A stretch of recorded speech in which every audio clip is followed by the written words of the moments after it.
Your story is not over, look at me. The words ripped from Kellen Grayson's throat, raw and urgent, cutting through the scream of twisting metal and the acrid smell of burning rubber. He gripped the woman's shoulders through the shattered driver's side window, his knuckles scraping against jagged glass. Her eyes, a startling, piercing blue, were wide with shock, unfocused, staring at something far beyond the wreckage. You fight for whatever comes next, you fight. From the curb, a small, clear voice sliced through the chaos. You're my hero, Dad Wren. For a fraction of a second, Kellen's focus split. His daughter stood on the sidewalk, her small hands clutching the straps of her unicorn backpack, her face a mask of terror and awe. He'd been driving her to school, the crisp new shirt he'd bought for his interview, already feeling tight around his neck with nerves. They were going to be early. He'd planned it perfectly. A quick drop-off, a final review of his notes in the car, and then the interview that might finally lift them out of the endless cycle of rent-due notices and night shifts. Then the screech of tires, the sickening crunch. A sleek black sedan spun out and slammed into a concrete traffic barrier, its front end crumpling like a discarded piece of paper. Flames began to lick at the edges of the hood. Now his plans were ash. The interview, the quiet moment of preparation, all of it incinerated in the heat rolling off the wreck. The woman in the driver's seat just stared blankly, a single perfect cut bleeding a line down her temple. She wore a tailored suit, the kind of fabric that cost more than Kellen's monthly grocery bill. Please just go, she whispered, the words barely audible. It's going to, not without you, he grunted, pulling at the jammed door. The metal groaned but didn't budge. Smoke, thick and black, poured from under the hood. The other drivers on the road had stopped, but no one was moving closer. Phones were out, small black rectangles held up like shields, capturing the disaster from a safe distance.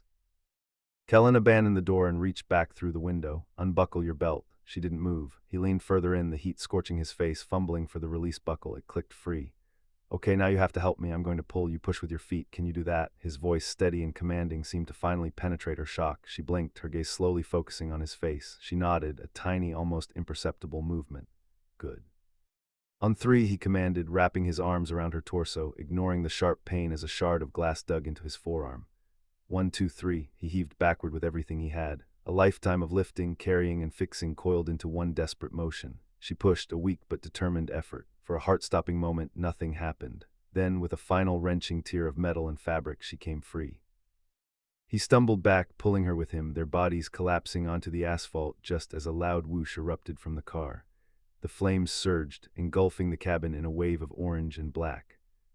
Kellen scrambled away, dragging the woman with him until they were a safe distance away. He helped her sit up, her body trembling. Sirens wailed in the distance, growing closer. Are you okay? Are you hurt anywhere else? He asked, his own breath coming in ragged gasps. She just stared at the burning car, her hand coming up to touch the cut on her temple as if just realizing it was there. You saved me. Anyone would have, he said, though he knew it wasn't true. He'd seen the faces in the other cars, the passive observers. He glanced back at Wren, who was now being shielded by a woman who'd gotten out of her minivan. Wren's eyes were locked on him, shining with a fierce pride that made his chest ache. Paramedics swarmed the scene. They descended on the woman, wrapping her in a blanket, checking her pupils, speaking in calm, professional tones. Kellen stood up, brushing himself off. His new shirt was torn and smeared with soot. A deep gash on his arm was bleeding freely. The interview was at 9:00. It was 8:47. There was no way. As the paramedics guided the woman toward the ambulance, she looked back at him, her expression a mixture of confusion and gratitude.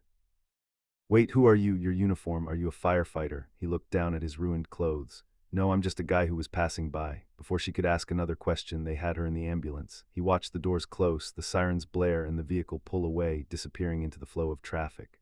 The one shot he'd had at a different life was gone, traded for strangers. He walked back to the curb where Wren was waiting, her face pale. She threw her arms around his waist. You were so brave, Dad. He hugged her tight, burying his face in her hair.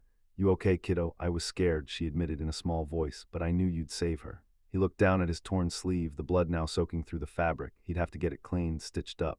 The cost of it flickered through his mind, another unexpected expense on a pile of them.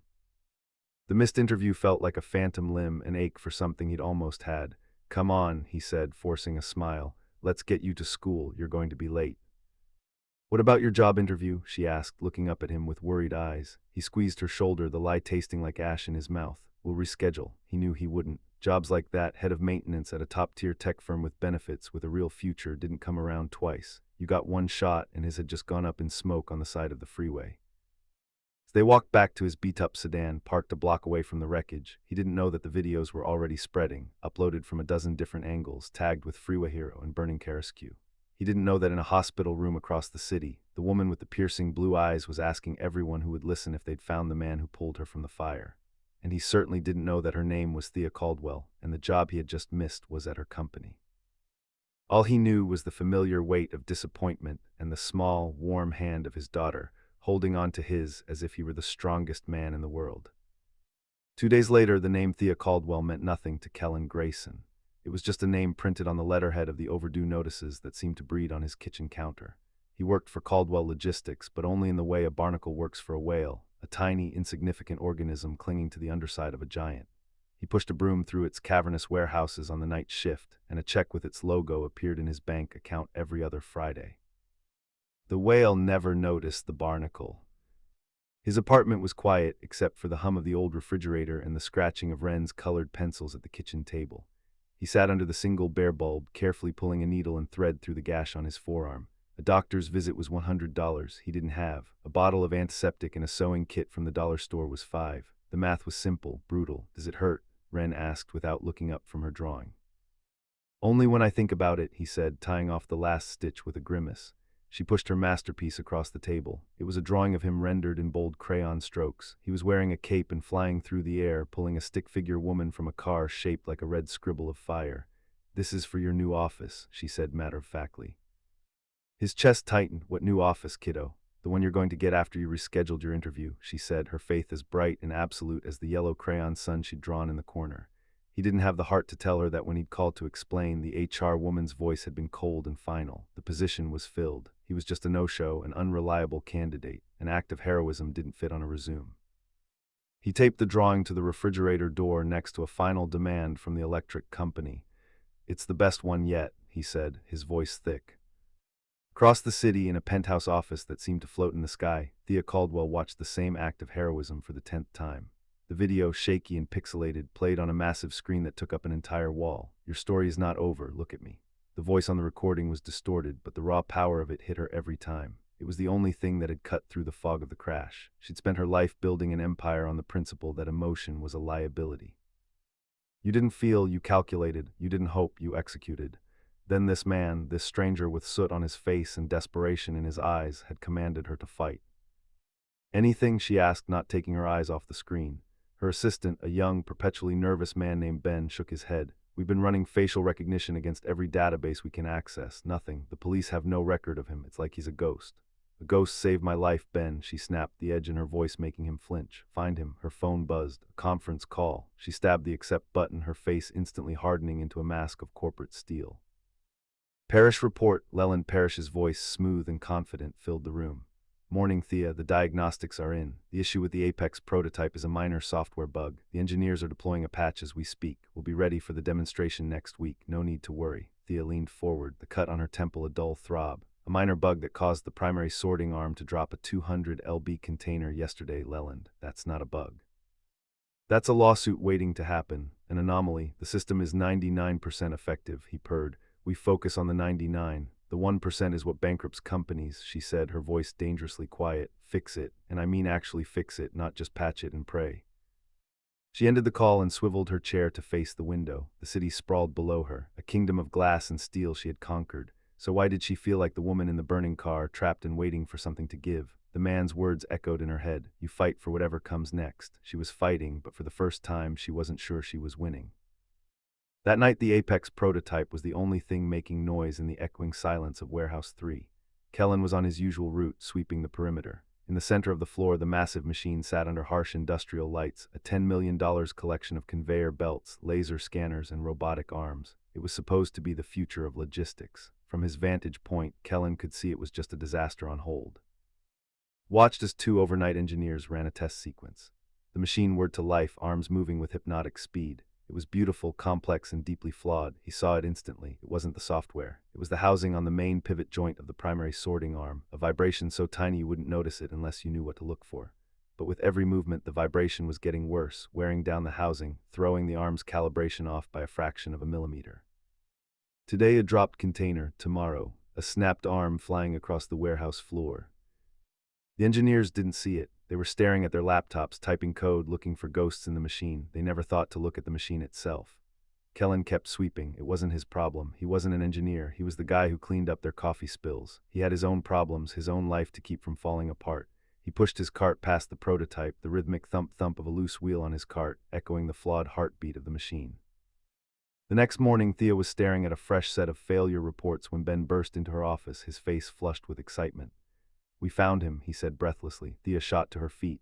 What? The shirt he was wearing. It had a tiny logo embroidered on the pocket, barely visible. "We enhanced the clearest frame. It's from a temp agency, one that provides service staff." Thea's mind raced. Service staff, janitors, security, maintenance. "We got a list of their active employees," Ben continued, swiping on his tablet. "We ran it against the facial recognition data from the video. We have a 98% match. His name is Kellen Grayson." Thea felt a jolt, a current of pure, unadulterated victory. "Where is he? Where does he work?" Ben swallowed, his excitement suddenly tempered by nervousness. He looked at the tablet, then back at her.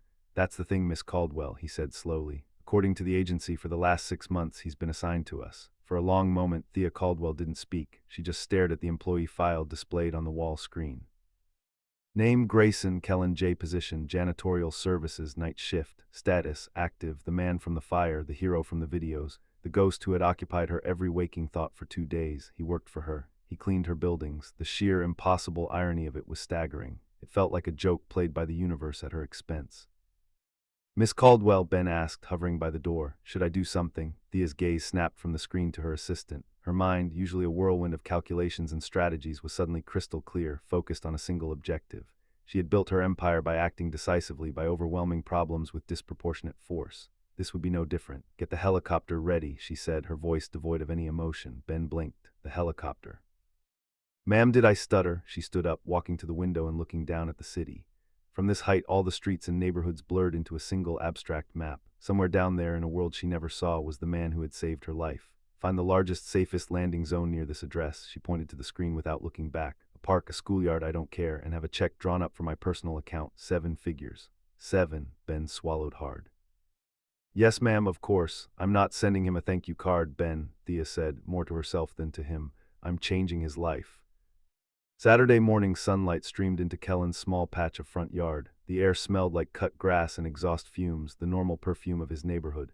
He was crouched on the concrete steps, patiently guiding Wren's small fingers as they worked the chain back onto the sprocket of her bike.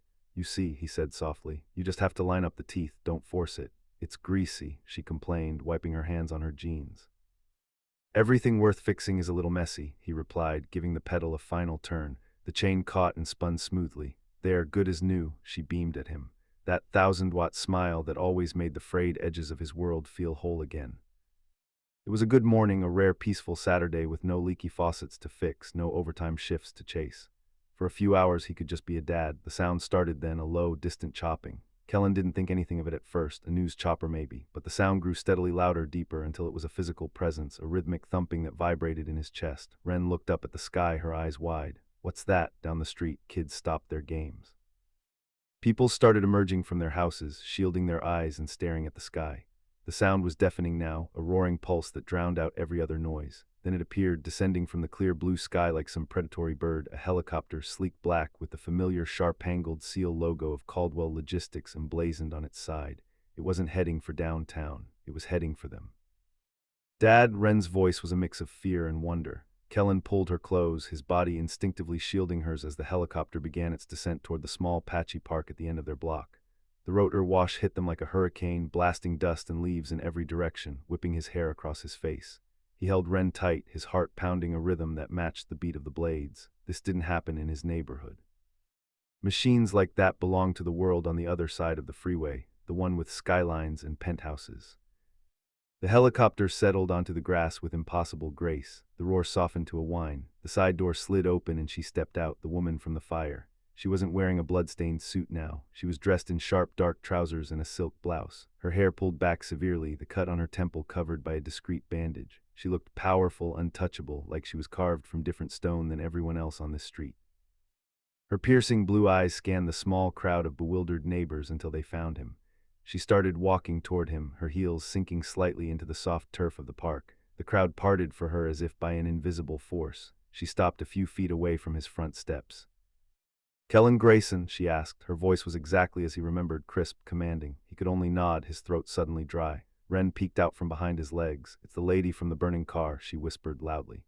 Thea's gaze softened for a barest fraction of a second as she looked at Ren, but her attention returned to Kellen. She extended her hand, and it was a thick cream-colored envelope. "I believe this belongs to you," she said. "My name is Thea Caldwell. You saved my life. This is a token of my gratitude. It's enough that you and your daughter will never have to worry about anything again." The whole street was silent, watching. Kellen looked at the envelope, then back at her face. He could see the certainty in her eyes, the supreme confidence of someone who believed any problem could be solved by writing a check. He thought of the interview he'd missed, the hole in his finances, the drawing on his fridge. He thought of his daughter's proud eyes. He gently shook his head.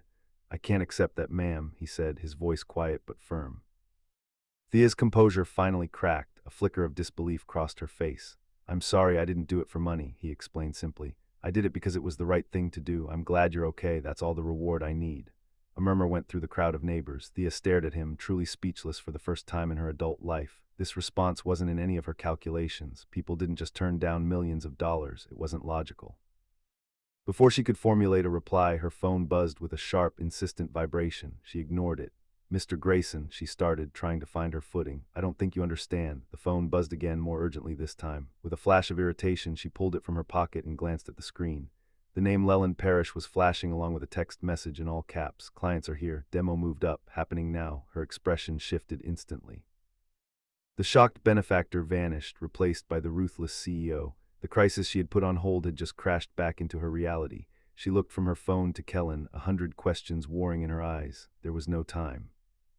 "I have to go," she said abruptly. The words were clipped, all business. Without another word, she turned her back on him and strode back toward the waiting helicopter. The door slid shut. The rotors spun back to a deafening roar, and the great black machine lifted off the ground. It climbed into the sky and banked toward the city, leaving Kellen, Ren, and the entire neighborhood standing in a cloud of dust and stunned silence, the thick envelope still in Thea Caldwell's hand. The flight back to the city was a blur of noise and motion that Thea barely registered. She stared unseeing at the sprawling metropolis below, her mind stuck in a quiet working-class street, replaying a conversation that defied all logic. He had said no. No one said no to Thea Caldwell. More importantly, no one said no to $2 million. It was a statistical impossibility. She had built her life on a single, unwavering principle. Every person, every action, every object had a quantifiable value. You just had to find the number. Kellen Grayson had no number. He was an anomaly, a variable she couldn't account for, and it infuriated and fascinated her in equal measure. The helicopter landed on the roof of the Caldwell Logistics Tower with a jolt that snapped her back to the present. Ben was waiting, holding the door open. "They're in Warehouse 3, he said, practically running to keep up with her stride. Mr. Parrish started the preliminary introductions. "He's stalling. He's sweating," Thea corrected, her voice like ice as they stepped into the private elevator. "There's a difference." The doors opened directly into the vast, echoing space of the warehouse. A small, tense group was gathered in the center of the floor around the silent Apex prototype. She recognized the clients immediately. Mr. Garrick, a notoriously tough negotiator with a face like a clenched fist, and his two technical analysts. Leland Parrish stood beside them, smiling a wide, artificial smile that didn't reach his eyes. When he saw Thea, his relief was palpable. "Thea, perfect timing," he boomed, gesturing to the machine. "We were just about to begin the final demonstration." Thea ignored him. Her focus was entirely on Garrick. "Thank you for your patience, Mr. Garrick. We had a few last-minute calibrations to ensure optimal performance." Garrick gave a curt nod, his expression unreadable. "I hope so, Miss Caldwell. My company doesn't invest in potential. We invest in results. Show me results." The air crackled with tension. This was it. The culmination of 2 years of work and $100 million of investment, all riding on this single moment. "Begin the sequence, Leland," Thea ordered. Leland tapped a command into a tablet. For a moment, nothing happened. A bead of sweat trickled down his temple. Then, with a near-silent hum, the Apex prototype whirred to life. A container slid onto the conveyor belt. The laser scanners bathed it in red light, and the primary sorting arm, the source of all their failures, swooped down, gripped the container, and placed it on the correct outbound pallet with flawless, fluid precision. It repeated the process again and again, perfectly. A collective, unconscious sigh of relief went through Thea's team. Leland's smile became genuine. "As you can see," he said, his voice oozing confidence, 100% efficiency. "My team worked through the night to perfect the one moment." Garrick cut in, stepping forward. He pointed to the main pivot joint on the sorting arm. "What's this?" Everyone's eyes followed his finger. There on the joint housing was a small, cleverly braced metal plate held securely in place by a tightly wound coil of industrial-grade wire. It was a simple, practical, and undeniably improvised piece of work.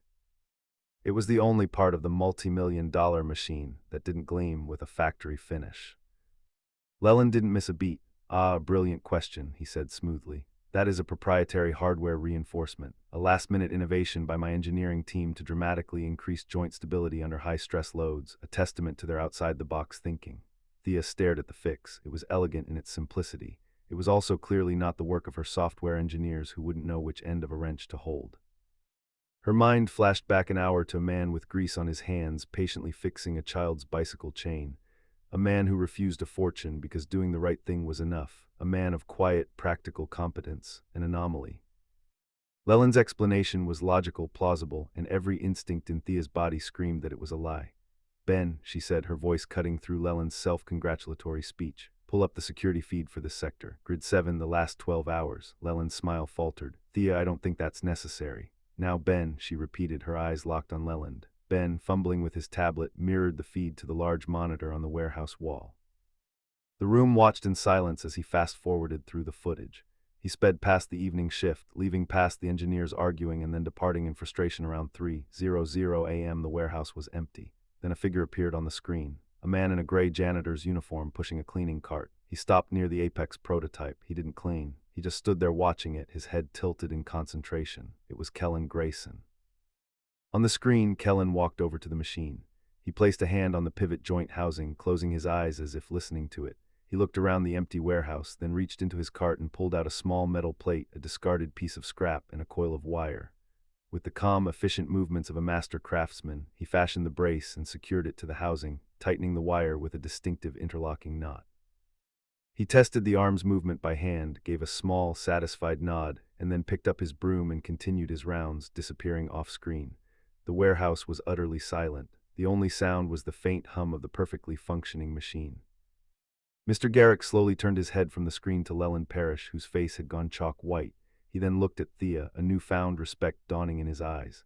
"Miss Caldwell," Garrick said, a slow smile spreading across his face, "it seems your company's talent runs deeper than you let on. Let's talk numbers." Thea didn't even look at him. Her gaze was fixed on Leland Parrish, and the ice in her eyes was cold enough to burn. Thea didn't raise her voice. She didn't have to. The silence in the warehouse was a weapon, and she wielded it with surgical precision. Her eyes remained locked on Leland Parrish, who seemed to shrink inside his expensive suit. "Get out," she said. The two words were quiet, but they echoed in the cavernous space like a gunshot. Leland's face, which had been pale, now flushed a blotchy red. "Thea, listen. It was a high-pressure situation. I was simply articulating the value my team brings." "Your team didn't do that," Thea said, gesturing to the security footage still frozen on the monitor. The image of Kellen Grayson, janitor, calmly saving their collective future. "He did, the man you and your Ivy League engineers overlooked. The man you would have let take the fall if this machine had failed. You didn't just lie to a client, Leland. You lied to me. You are the 1% liability I can no longer afford. Security will escort you from the building. Your access has already been revoked." She turned her back on him before he could respond. A final, brutal dismissal.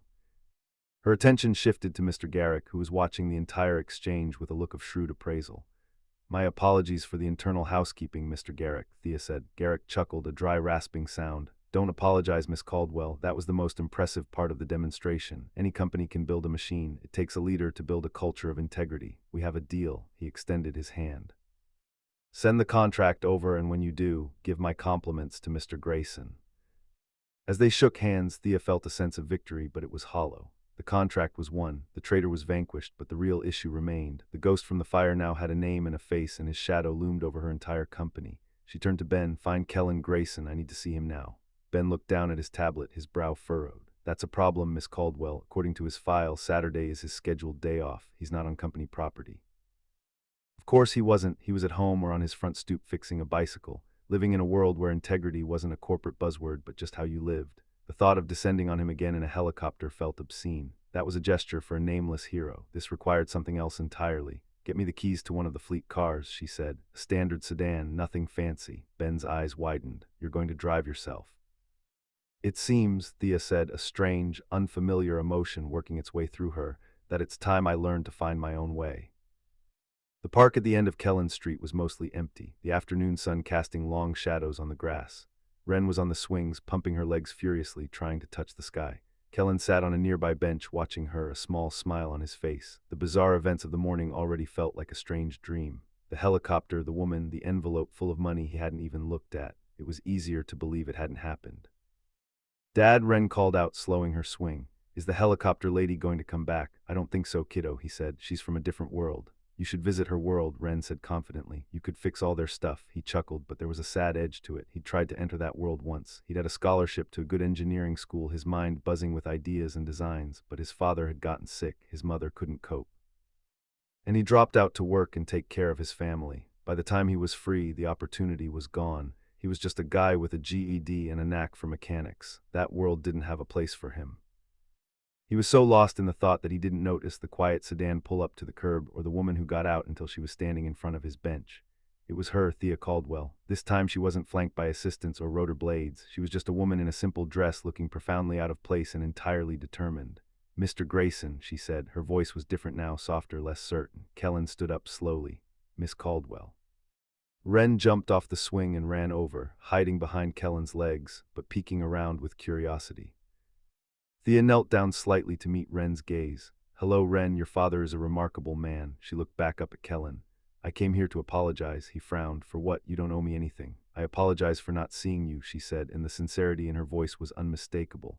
I saw a janitor, I saw a hero from a video, I saw a puzzle I couldn't solve. I never actually saw the person standing in front of me.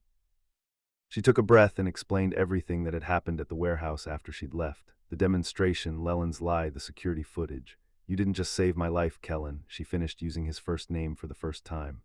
You saved my company, the most important thing I've ever built, and you did it with a piece of scrap metal and a coil of wire while my $1 million engineering department was chasing ghosts. He was speechless, staring at her as the weight of her words settled on him.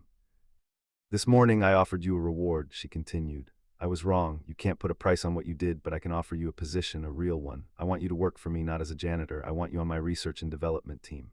Kellen felt the world tilt. R&D, ma'am, I don't have a degree. I never even finished college. I have dozens of people with degrees, she countered, her passion returning. They follow the rules. They do what the textbooks say.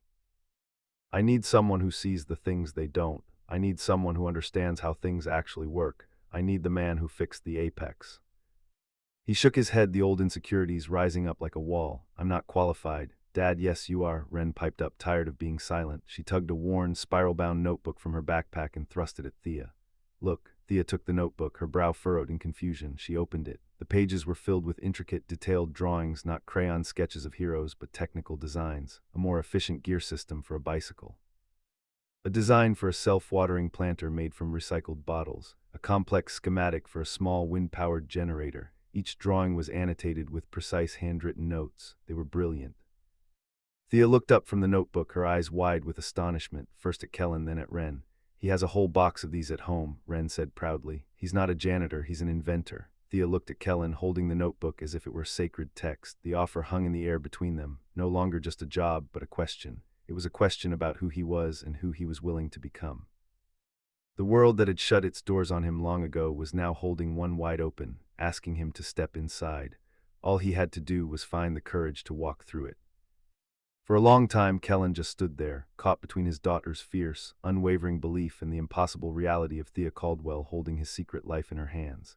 The notebook contained years of quiet frustration, of brilliant ideas with nowhere to go, sketched out in the lonely hours after his shift. To see them exposed in the broad daylight felt like having his soul read aloud. I don't know what to say, he finally managed, the words feeling heavy and inadequate. Thea closed the notebook gently and handed it back to him as if it were precious. Her eyes, which had been full of surprise, were now settled into a calm, resolute certainty. You don't have to say anything, she said. Your work already has. The R&D lab is on the 45th floor. Orientation is Monday at 9:00 a.m. My assistant will send you the details. There will be an advance in your account by the end of the day for whatever you need to get started. She understood he couldn't walk into her world in his current clothes. He looked down at his worn jeans, at his hands with their calluses and faint scars. People like me don't work on the 45th floor, Miss Caldwell. You do now, she said simply. Then she smiled, a real unguarded smile that changed her entire face. And please call me Thea. Monday morning felt like a dream. Kellen stood in front of the gleaming glass tower of Caldwell Logistics, a place he had entered through the rear service bay hundreds of times. Today he was walking through the front door. He wore a new button-down shirt that felt stiff and foreign and carried a leather satchel instead of a mop bucket. He took the elevator up, each number that lit up feeling like another step into a thinner atmosphere. When the doors opened on the 45th floor, he stepped out into a world of controlled chaos. Whiteboards were covered in complex equations. 3D printers hummed in glass enclosures, and groups of young bright-eyed engineers were huddled over laptops, speaking a language of code and algorithms he didn't understand. He felt like an imposter, a janitor in a cheap costume. A few of the engineers glanced up as he entered, their expressions a mixture of curiosity and faint recognition. He was the man from the security footage, the janitor. Before he could retreat, Thea emerged from a glass-walled conference room. "Kellen, welcome," she said, her voice warm and professional. She turned to the rest of the lab, her voice carrying easily. "Everyone listen up. This is Kellen Grayson, our newest innovation specialist." Ripple of murmurs went through the room. Innovation specialist was a vague but important-sounding title.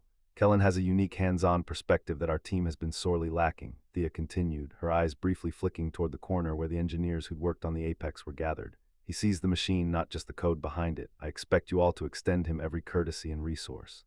It was a masterful move, framing him not as a curiosity, but as a vital asset.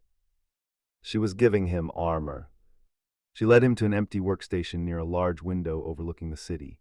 "This is yours," she said. "The official offer is on your new terminal. Read it over." But first, she guided him to the center of the lab where a small, complicated-looking drone sat on a workbench, its casing open. "This is the Sparrow," she said, "a delivery drone for dense urban environments. It's fast, agile, but it has a problem. After about 20 minutes of flight, it overheats. The thermal sensors get scrambled and it loses navigational stability. We've tried a dozen software patches. We've redesigned the ventilation systems twice. Nothing works. My engineers think it's a processor bottleneck." She picked up a tablet showing a dizzying array of thermal imaging data and complex schematics. "Take a look, see what you see." Kellen looked at the tablet and his heart sank. The numbers and graphs meant nothing to him. The engineers began to talk using terms like computational fluid dynamics and heatsink efficiency. He felt a familiar wave of inadequacy wash over him. He was a fraud. He didn't belong here. He turned his attention from the tablet to the drone itself. He walked around the workbench, his eyes tracing the physical lines of the machine. He ran a hand gently over its carbon fiber shell. He peered into the open casing at the tightly packed array of wires and circuit boards. He ignored the data and looked at the thing itself, and then he saw it. It was a small bundle of wires wrapped tightly and secured with a plastic zip tie right next to the primary motor. It was neat, efficient, exactly how the assembly manual instructed. But he could see in his mind's eye how the heat from the motor would radiate, how it would get trapped in that dense bundle of wiring, and how that trapped heat would then travel directly to the thermal sensor located just a centimeter away. "The problem isn't the processor," he said quietly, his voice cutting through the engineers' debate. Everyone turned to look at him. "The heat isn't coming from the chip," he continued, pointing. "It's coming from the motor, and this wiring harness is acting like a radiator, funneling it directly into the sensor. You're not measuring the processor's heat, you're measuring the engine's." He looked at the senior engineer. "If you reroute those wires, give them some space to breathe, the problem will disappear." The lab was silent. The senior engineer stared at the drone, then back at Kellen, his mouth slightly agape. It was so simple, so obvious that they had all missed it while searching for a complex software solution. Thea's lips curved into a slow, satisfied smile. That evening, Kellen walked into his apartment and dropped his new satchel by the door. He felt a type of exhaustion he hadn't felt in years, not the physical ache of a double shift, but the deep, satisfying tiredness of a mind put to work. "How was your new office, Dad?" Ren asked from the living room floor where she was doing her homework. He looked around his small, familiar apartment, then thought of the view from the 45th floor. "It was good," he said, the word feeling real for the first time. "It was really good." Later that night, long after Ren was asleep, he sat at the kitchen table. He pushed aside the stack of overdue bills and took out a brand new empty notebook he had bought on his way home. He opened it to the first blank page. He picked up a pencil and under the quiet hum of the refrigerator, Kellen Grayson, the inventor, began to draw.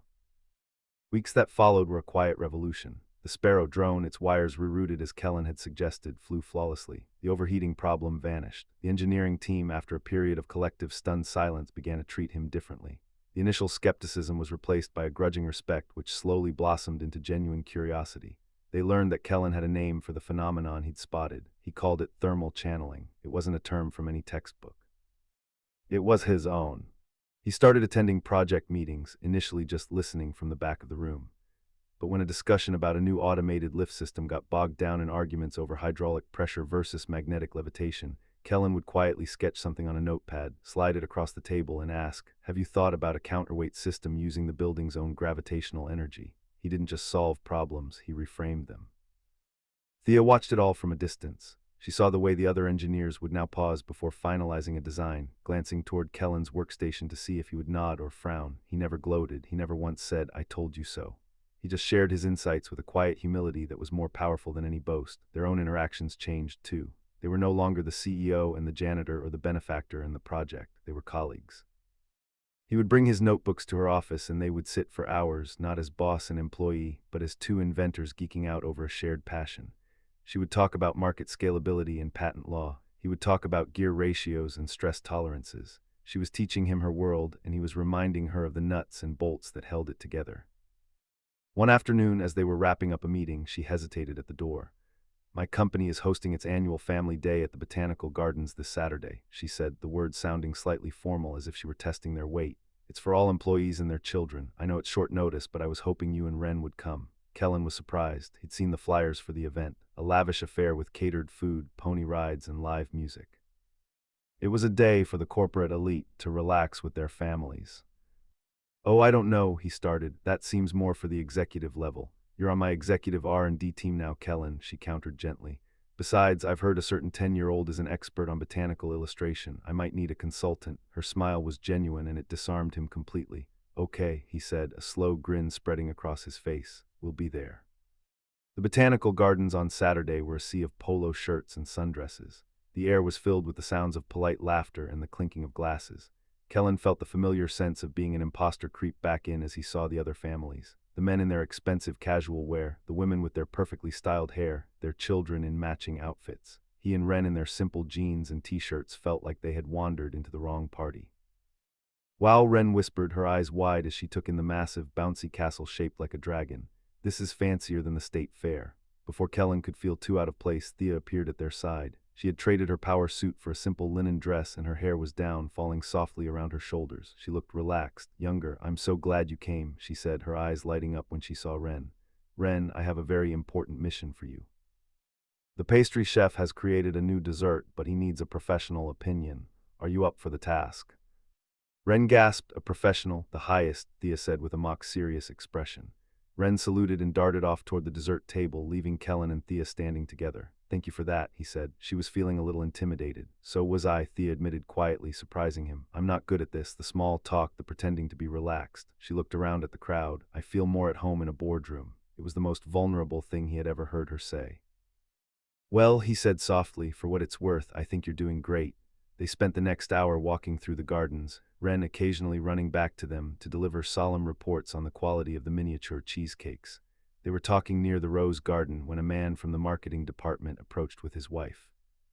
"Kellen, good to see you moving up in the world," the man said with a little too much cheer. His wife looked Kellen up and down, her smile thin and painted on. "Kellen Grayson," she said, recognition dawning in her eyes. "Of course you're the janitor from the video. My husband told me all about your sudden promotion. It's just amazing what a little good press can do for a career these days, isn't it?" The comment hung in the air, dripping with condescension.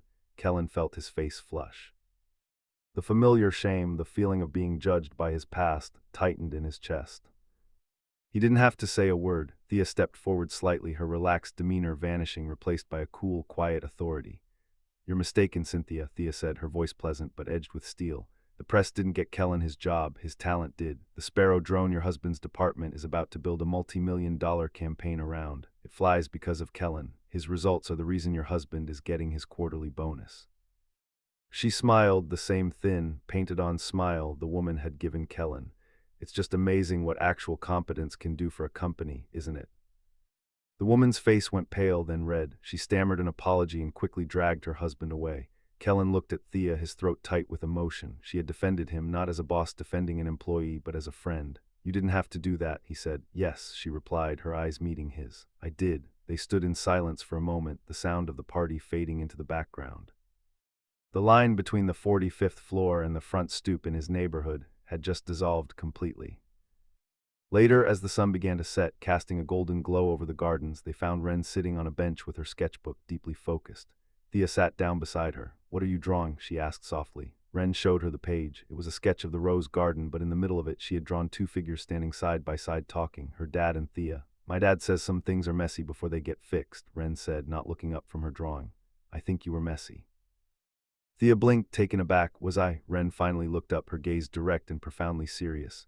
You were lonely, she said. Are you fixed now? Thea stared at the little girl, then at Kellen, who was watching them with a gentle smile. She felt something in her chest unlock, a feeling she hadn't realized was there. I'm getting there, Thea said, her voice barely a whisper. I think I'm getting there. The weeks after the family day melted into a comfortable new rhythm. Kellen's workstation in the R&D lab became a hub of activity. Engineers who had once dismissed him now brought him their toughest problems, not with schematics, but with the physical components, waiting for him to turn the object over in his hands and find the simple truth they had missed. He and Ren began having dinner with Thea once a week. Sometimes they would order pizza to her vast, sterile penthouse, and Ren would fill the silent, echoing space with laughter, leaving crayon drawings on the marble countertops. Other times, Thea would come to their small apartment, sitting at their wobbly kitchen table, perfectly at ease as Kellen cooked. She was different now. The icy armor was gone, replaced by a warmth that seemed to surprise even her. She would listen, truly listen, as Ren chattered about school or as Kellen explained a new idea. He learned about the woman behind the CEO, the lonely childhood, the immense pressure from her father to be perfect, the deep love she'd had for her late husband, a man she described as a brilliant inventor, much like Kellen himself. Their worlds hadn't just collided, they had merged. For the first time in a long time, all three of them felt like they were part of a family. The peace felt so real, so earned that none of them saw the storm gathering on the horizon. It started with a single unsigned email that appeared in Thea's private inbox. The subject line was one word, Echo. The body of the email contained only a link to a news article profiling Caldwell Logistics' recent successes with a specific mention of its new star inventor, Kellen Grayson. Thea felt a cold dread snake its way up her spine. Echo was the name of her husband's final project, the one that had been stolen. Only one other person on Earth knew that name. Cashin Reed, her husband's former business partner, the man who had betrayed him, stolen his work, and built an empire upon his grave. She deleted the email, her hand trembling slightly. She told herself it was a coincidence, a ghost. But a week later, there was a security breach in the R&D lab. Nothing was taken, no data was copied. But the logs showed that someone had accessed the primary files for Kellen's newest project, a revolutionary gyroscopic navigation system for drones based on one of his old notebook sketches. It was a project that promised to make all current GPS-based systems obsolete. Thea's armor began to creep back into place. She became guarded, her laughter less frequent, the old tension returning to her shoulders.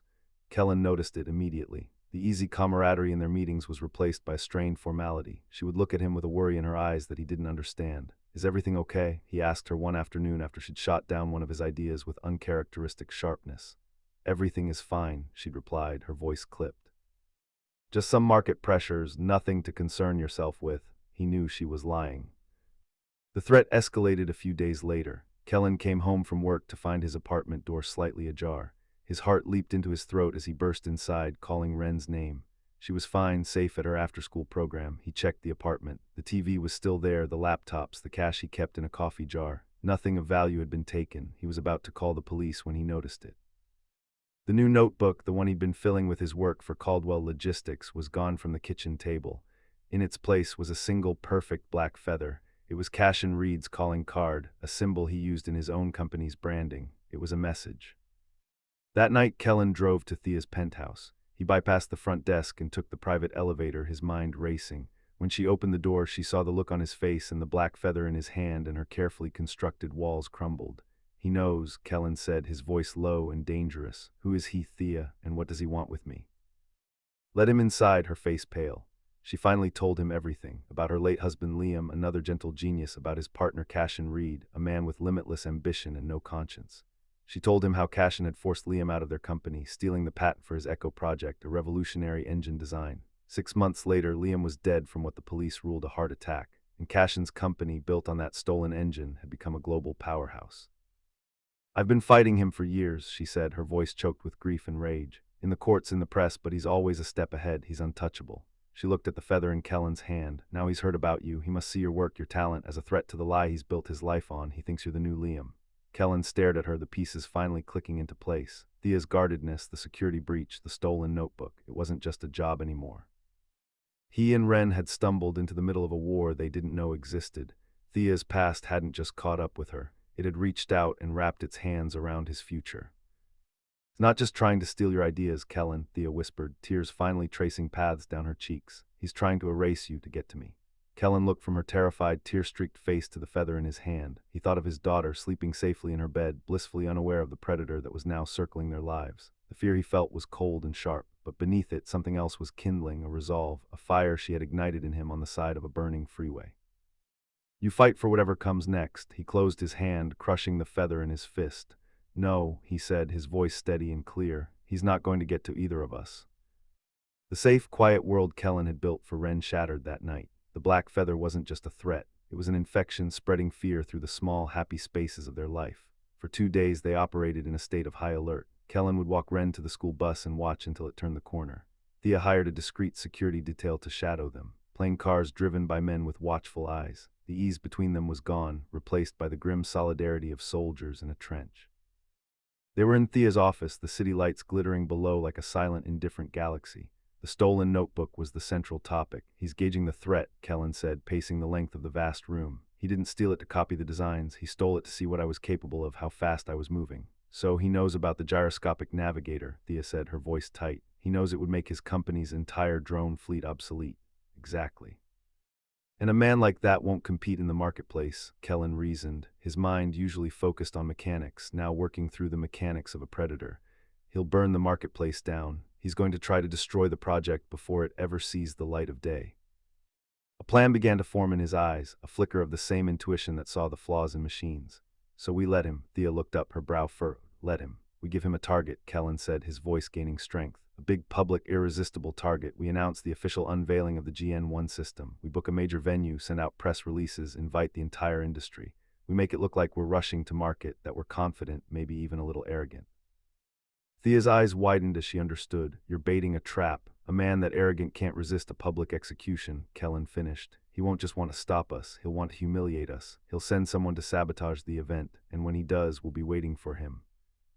The next 2 weeks were a blur of calculated deception. Thea's PR team launched a massive campaign for the unveiling of the revolutionary Caldwell GN1. They booked the main hall at the city's largest tech conference. Invitations went out to every major player in the industry, with a special hand-delivered invitation sent to Cash and Reed. Kellen, meanwhile, worked feverishly in the lab, not on the navigation system, but on his real project. Ren was sent to stay with a cousin upstate, a decision that tore at Kellen's heart but was grimly necessary. This was a war, and he had to get his daughter off the battlefield. The night of the unveiling arrived. The hall was electric, packed with journalists, investors, and rivals. Cash and Reed was seated in the front row, looking smug and relaxed, a predator watching the prey walk onto the stage. Thea stepped into the spotlight, the picture of cool confidence.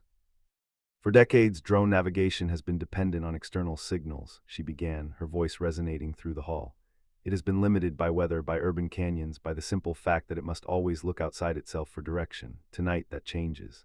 As she spoke, Kellen was backstage making the final adjustments to a fleet of a dozen small black drones. They were modified Sparrow drones, but their purpose tonight wasn't delivery, it was defense. On stage, Thea continued, "We are proud to present the future, the Caldwell GN1.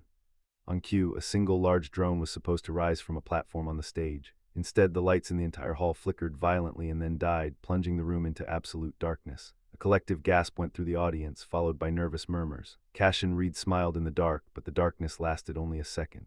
Suddenly, a dozen points of red light pierced the blackness from above. Kellen's drone fleet, running on an independent backup system he'd installed, activated silently. They swarmed into the air, their low-light cameras feeding directly to the main screen. The screen flickered back to life, not with Thea's presentation, but with a crystal-clear image of a man in the high rafters, a pair of industrial wire cutters in his hand, caught mid-snip on a master power cable. He was frozen in the crosshairs of a dozen laser-targeting dots. The audience gasped. "It seems we have a technical difficulty," Thea said calmly into the mic as security swarmed the saboteur. Cashin's smile had vanished, but the trap was just closing. "However," Thea continued, her voice turning to ice as she stared directly at Cashin, "the GN1 was never the real story tonight. The real presentation is about a different kind of inventor." An image appeared on the screen behind her. It was a photograph of a young smiling man with kind eyes, her late husband, Liam. "This was Liam Caldwell," she said, her voice thick with emotion, "and he was the true architect of the modern drone industry." She brought up Liam's original dated design documents for his Echo engine. Then she displayed the internal schematics for Cash and Reed's best-selling engine. They were identical down to the last bolt. "Mr. Reed has built an empire on a lie," Thea declared, her voice ringing with the power of long-suppressed truth. but a lie is just a machine with a fatal flaw, and my team is very, very good at finding flaws. She took a breath. When Mr. Reed's agent stole Kellen Grayson's notebook, they thought they were stealing his ideas. In fact, they were delivering a Trojan horse. The notebook contained a decoy design for our navigation system embedded with a diagnostic key. We knew Mr. Reed's team would be arrogant enough to try and hack our servers to verify the decoy designs. When they did, our key activated. It didn't steal from them. It simply searched for a ghost. On the screen, a file appeared, a single encrypted project file from deep within Cashin Reed's private servers. The file name was Echo and the creation date was from 8 years ago, proving he had possessed Liam's work long before he claimed to have invented it himself. It was over. The proof was absolute, undeniable, broadcast to the entire world. Cashin Reed sat frozen in his chair, his face a mask of disbelief as police officers began moving toward his row. The ghost he had buried had returned and was now burying him. 3 months later, the 45th floor was quiet. The setting sun painted the sky in shades of orange and violet. Thea, Kellen, and Ren stood by the large window looking out at the city. The peace was no longer a temporary ceasefire. It was a permanent state of being. Cashin Reed was facing a mountain of federal charges, his company collapsing under the weight of the scandal. Thea had finally won justice for Liam. She had renamed the R&D department. A new silver plaque by the entrance read the Caldwell and Grayson Innovation Center. "It has a nice ring to it," Kellen said, sipping his coffee. Thea smiled, a real easy smile that reached her eyes. "It does. Liam would have liked you." Ren, sitting on the floor, held up her sketchbook. She had drawn the three of them not as stick figures, but with surprising detail, standing together by the window. Underneath, she had written the fixers. Kellen knelt down and hugged her. He looked at Thea over his daughter's head, his heart full. He had lost a job interview and found a life. He had faced down a monster and found his own strength. "What are you thinking about?" Thea asked softly. Kellen pulled out his own notebook, the new one, and flipped to a blank page. He sketched a few quick lines. A house with a small yard, a workshop out back, a swing set. "I'm thinking about what comes next," he said, looking at her, his eyes full of a future he was no longer afraid to invent.